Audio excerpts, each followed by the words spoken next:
एक बार की बात है, एक राज्य में 12 राजकुमारियां थीं, जो सुंदर होने के लिए प्रसिद्ध थीं। हर राजकुमारी की अपनी खूबसूरती थी, कोई भी एक जैसा नहीं था। राजा राजकुमारियों को पढ़ाने में बहुत सख्त थे। उन्होंने अपने बच्चों को पढ़ाई और सिलाई सीखने के लिए मजबूर किया, जिन्हें लड़कियों के लिए उपयुक्त माना जाता है। राजकुमार अपने कमरे में राजा कहते हैं, राजकुमारियों, तुम अपने कमरे में जाओ और सिलाई सीखना जारी रखो। भोजन के अलावा लगभग हर समय राजकुमारियों को अपने कमरे में ही रहना पड़ता था। उन्हें कहीं जाने की इजाज़त नहीं थी। वह सभी खूबसूरत हैं। समय आने पर कई रईस राजाओं उनका हाथ मांगने आएंगे, राजा कहते हैं। राजा को विशेष करके नृत्य से नफरत थी, इसलिए उन्होंने अपने बच्चों को कभी भी नृत्य सीखने की अनुमति नहीं दी थी। लेकिन इस सीमित ने सभी राजकुमारों का ठंड का एहसास कराया। राजकुमारियों हमेशा सीमा से बाहर निकलने, नृत्य, पेंटिंग जैसे अपने शौक के बारे में अधिक जानने की तरीकों की तलाश करती रहती थी। राजकुमारियां जब अपने कमरे में सो जाती थी तो राजा दरवाज़ा बंद करके हमेशा कुंडी लगा लेते थे, लेकिन अगली सुबह हमेशा उनके जूते फटे हुए रहते थे और उन्हें समझ नहीं आता था। और पूछने पर राजकुमारियां कहती थी कि उन्होंने सिलाई की अभ्यास के लिए इसका इस्तेमाल किया है। राजा कहते हैं, क्या हुआ, मुझे बताओ, तुम लोग फिर से मुझसे छिपकर नाचने गए थे बाहर। राजकुमारियां कहती हैं, पिताजी, आप तो हम दरवाज़ा बंद करके गए थे, हम बाहर कैसे निकल सकते हैं। वह जूते हमारे लंबे समय से उपयोग करने के कारण फट गए हैं और हम उन्हें ठीक नहीं करवा पाए। राजा को मदद की तलाश में हर जगह इस बात को फैलानी पड़ी। राज्य के कुछ लड़के कहते हैं, वह देखो, अद्भुत, अगर मुझे पता चल जाए कि रात में राजकुमारियां कहाँ नाचने जाती हैं तो मेरे पास कुछ भी हो सकता है। मैं राजकुमारियों का पति भी बन सकता हूँ। वो कहते हैं, लेकिन मुद्दा यह है कि ये तुम्हें 3 दिनों में करना पड़ेगा। अगर ऐसा नहीं हुआ तो तुम्हें सजा भुगतनी पड़ेगी। यह पता लगाने के लिए वहाँ पर कई रईस राजा आए थे, साथ ही पड़ोसी राज्य के राजकुमार भी आए थे, लेकिन वो पता लगाने के लिए असमर्थ हुए। उनमें से कोई भी सफल नहीं हुआ, तो सभी को अपनी सजा भुगतनी पड़ी। नैतिक नाम का एक व्यक्ति था जो अपने दयालु स्वभाव के लिए जाना जाता था। अपनी खराब स्थिति के बावजूद उसने हमेशा लोगों की मदद की। राज्य से खबर सुनने के बाद वह भी उस चुनौती में शामिल होना चाहता था। वह कहता है, एक चुनौती, मैं इसे अपने लेना चाहता हूँ। उसने रास्ते में देखा कि एक बूढ़ी औरत खतरे में थी। वह लुटेरों से घिरी हुई थी। एक बहादुर सैनिक के रूप में वह बिना सोचे समझे लुटेरों से लड़ने के लिए तुरंत दौड़ा।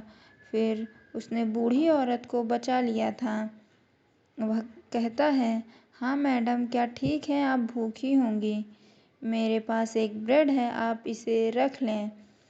वो बूढ़ी औरत कहती है, ठीक है, आपका बहुत बहुत धन्यवाद, लेकिन आपको देने के लिए मेरे पास कुछ नहीं है। नैतिक कहता है, ऐसा करने की कोई ज़रूरत नहीं है, मैं तो वैसे भी भूखा नहीं हूँ। वह औरत कहती है, क्या मैं पूछ सकती हूँ तुम कहाँ जा रहे हो। नैतिक कहता है, जी मैं राजा की चुनौती लेने जा रहा हूँ। पलक झपकते ही वह बूढ़ी औरत एक परी में बदल गई और वहाँ जो कुछ भी हुआ था वो परी द्वारा किसी भी व्यक्ति के परीक्षा लेने के लिए एक नाटक था, और नैतिक अकेला था जिसने बूढ़ी औरत की मदद करने की हिम्मत की और उसे लुटेरों से बचा लिया। परी कहती है, युवक, मैं आपको यह बता दूं कि केवल आप ही हैं जिन्होंने मेरी चुनौती को पार किया है। आपकी उदारता और दया के लिए धन्यवाद। मैं आपको एक चीज़ दूंगी, यह अदृश्य करने वाला होगा। आपका नाम, बेशक जिस तरह आप उसका इस्तेमाल करेंगे वह आपके भविष्य को परिभाषित करेगा।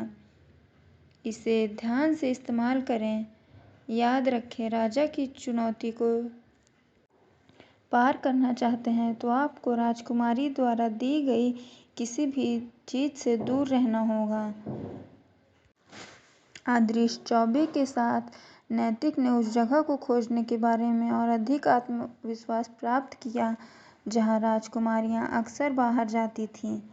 जब वह राजा के पास पहुंचा तो उसे राजकुमारियों के कमरे के बगल वाले कमरे में रहने का इंतज़ाम किया गया। वह राजकुमारी वास्तव में बहुत अभिमानी थी। सबसे छोटी राजकुमारी को छोड़कर किसी ने नैतिक से बात नहीं की। नैतिक को पता चला कि सबसे छोटी राजकुमारी कितनी मिलनसार थी। उसके दिल में धीरे धीरे उसके लिए भावनाएं आने लगीं। वह मन में सोचता है, छोटी राजकुमारी कितनी प्यारी और मेहमान नवाज थी। वह अभिमानी नहीं है जैसे मैंने सोचा था। छोटी राजकुमारी अक्सर बात करने के लिए नैतिक के पास आ जाती थी। सबसे छोटी राजकुमारी बहुत सुरक्षित थी। वह बाहर की दुनिया के बारे में अभी बहुत कुछ नहीं जानती थी। नैतिक की कहानियों ने उसे तब आकर्षित कर दिया क्योंकि नैतिक के दिल में छोटी राजकुमारी के लिए भावनाएं थी। नैतिक को पहले 2 दिनों तक कुछ भी पता नहीं चला क्योंकि हर रात सोने से पहले सबसे छोटी राजकुमारी नैतिक के पीने के लिए एक शरबत ले आती थी। असल में वह एक नशीला पदार्थ पिलाती थी। थोड़े समय तक नैतिक के साथ रहने के बाद सबसे छोटी राजकुमारी धीरे धीरे नैतिक के अच्छे स्वभाव का एहसास हुआ। राजकुमारी मन में सोचती है, नैतिक कितना अच्छा है। उसका कोई इरादा नहीं है, न ही पैसे के लिए और न ही किसी लाभ के लिए। तीसरी सुबह राजा नैतिक के पास आया और कहा, आपको कुछ पता चला? यदि आपके पास कोई खबर नहीं हुई तो आपको मार दिया जाएगा। आज आपका आखिरी दिन है। मेरा समय बर्बाद करने की कोशिश करने के लिए आपको सज़ा दी जाएगी। तभी नैतिक को उस परी की बात याद आती है कि उसने कहा था, यदि आपको राजकुमारी की चुनौती पार करना है तो आपको राजकुमारी द्वारा दी गई किसी भी चीज़ से दूर रहना होगा। उस रात भी सबसे छोटी राजकुमारी नैतिक के पास पहुंची और शरबत लेकर आई। राजकुमारी कहती है, नैतिक, ये आपकी आखिरी रात है। मैं आपके लिए ये शरबत लेकर आई हूँ। नैतिक शरबत को पकड़ता है और पी लिया और ऐसा लग रहा था जैसे वह नशे में अपनी आंखें बंद कर रहा है।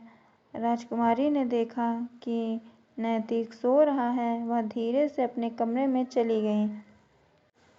राजकुमारी सोचती है, क्या मुझे ऐसा करना चाहिए? क्या होगा अगर वैसे भी मैं अपने बहनों को धोखा नहीं दे सकती। कल सुबह मैं नैतिक से पिताजी से माफ़ी मांग लूँगी। जैसे ही वह अपने कमरे से बाहर निकली, नैतिक उठ चुका था। उसने अपने मुंह से शरबत थूक दिया था और अपने अदृश्य होने का चोंगा पहन लिया था और उसके पीछे चला गया। नैतिक राजकुमारियों के कमरे में गया और उसने राजकुमारियों की अजीब हरकतें करते हुए उसने देखा कि राजकुमारी के कमरे में एक सुरंग है जिस सुरंग से राजकुमारियां जा रही हैं। उसने राजकुमारियों का पीछा किया। वह देखता है कि वह एक गुप्त बगीचे में गुप्त मार्ग से जा रही थी। चांदी के पत्तों से सजाया गया रास्ता बहुत खूबसूरत था। कुछ समय बाद उनका पीछा करते हुए नैतिक जमीन के नीचे एक शानदार गीत, मधुर गीत गूंज रहा था। राजकुमारियों ने एक एक करके लकड़ी के फर्श पर कदम रखा और आत्मविश्वास से नाचते हुए दिखाई दी। नैतिक को मन हुआ कि वह अपने चोंगा गिराकर राजकुमारियों के साथ नाचने की इच्छा हुई। वह उस दिन पता चला कि हर रात राजकुमारियां नृत्य का अभ्यास करने के लिए वहां आती थीं। एक राजकुमारी कहती है, बहनों, सुबह होने वाली है, हमें वापस जाना होगा, नहीं तो नैतिक को पता चल जाएगा। वापसी के दौरान नैतिक ने एक कदम आगे रहने की कोशिश की। वह अपने कमरे में चला गया और अपना चोंगा उतार दिया और पिछली रात की तरह खर्राटे लेते हुए बिस्तर पर सो गया। राजकुमारियां वापस आई। नैतिक को खर्राटे हुए देखकर उनकी चिंता खत्म हो गई। अगली सुबह राजा ने 12 राजकुमारियों और नैतिक को महल में बुलवाया। राजा कहते हैं, क्या हुआ नैतिक, क्या तुम्हें उस जगह का पता लगा जहाँ राजकुमारियों ने कदम रखा था? राजकुमारियां हंसने लगीं। उन्हें विश्वास था कि दूसरे की तरह नैतिक भी सफल नहीं होगा, लेकिन चीज़ें वैसी नहीं हैं जैसा उन्होंने सोचा था। नैतिक कहता है, महाराज, मेरे पास आपका जवाब है, कृपया मेरे पीछे आएं। नैतिक राजा को उसी सुरंग के पास ले गया और उसी तरह खोला जिस तरह बड़ी राजकुमारी ने खोला था। वह राजा को चांदी के पत्तों वाले पेड़ों से सजे रास्ते से ले गया जहाँ से वह कल रात गया था। वह राजा से कहता है, अपने जुनून और सपनों को पूरा करने में क्या गलत है? तभी राजकुमारियां राजा से कहती हैं, पिताजी, कृपया हमें अपना शौक छोड़ने के लिए मजबूर न करें। आप जितना अधिक हमें रोकते हैं, उतना ही हम बाहरी दुनिया के बारे में जानने के लिए तरसते हैं। राजकुमारियां कहती हैं, हमें इस रास्ते के बारे में एक पत्र से पता चला था जो हमारी माँ ने हमारे लिए छोड़ कर गई थी। उन्होंने ही हमें इस बगीचे का गुप्त रास्ता भी बताया था। हमारे लिए यह हमारे सपनों का रास्ता है, इसलिए हम भी उनके जैसा बनना चाहते हैं। अपने बच्चों की बात सुनने के बाद राजा को अचानक एहसास हुआ कि वह बहुत सख्ती बरत रहे थे, जिससे उसके बच्चे और सहज हो गए थे। ये सब का कारण रानी के जाने की वजह थी। उन 12 राजकुमारियों की माँ अतीत में अपनी रानी से बहुत प्यार करते थे। उन्होंने हमेशा हर चीज़ में उनका साथ दिया था, जिसमें नृत्य करने का उनका जुनून भी शामिल था। हालांकि जब वे एक पहाड़ पर घूम रहे थे, नृत्य करते समय लापरवाही के कारण रानी दुर्भाग्य से फिसलकर नीचे गिर गई। तब से राजा को विशेष रूप से नृत्य से नफरत हो गई थी। राज्य के सबसे बड़े उत्सव में भी नृत्य पर पाबंदी लगा गई थी। राजा ने अपना मन बदल लिया था। उसने राजकुमारियों को बाहर जाने की अनुमति दी और उन्हें वह करने दिया जो उन्हें पसंद था। राजा ने अपना वादा निभाया और नैतिक को एक राजकुमार बना दिया गया। नैतिक ने अनुरोध किया कि सबसे छोटी राजकुमारी के साथ रहने की अनुमति दी जाए। सबसे छोटी राजकुमारी भी नैतिक के लिए भावनाएं थी, इसलिए उन्हें प्यार में पड़ने में ज़्यादा समय नहीं लगा। शादी समारोह में शाही महल में आयोजित किया गया। वे दोनों खुशी खुशी साथ रहने लगे।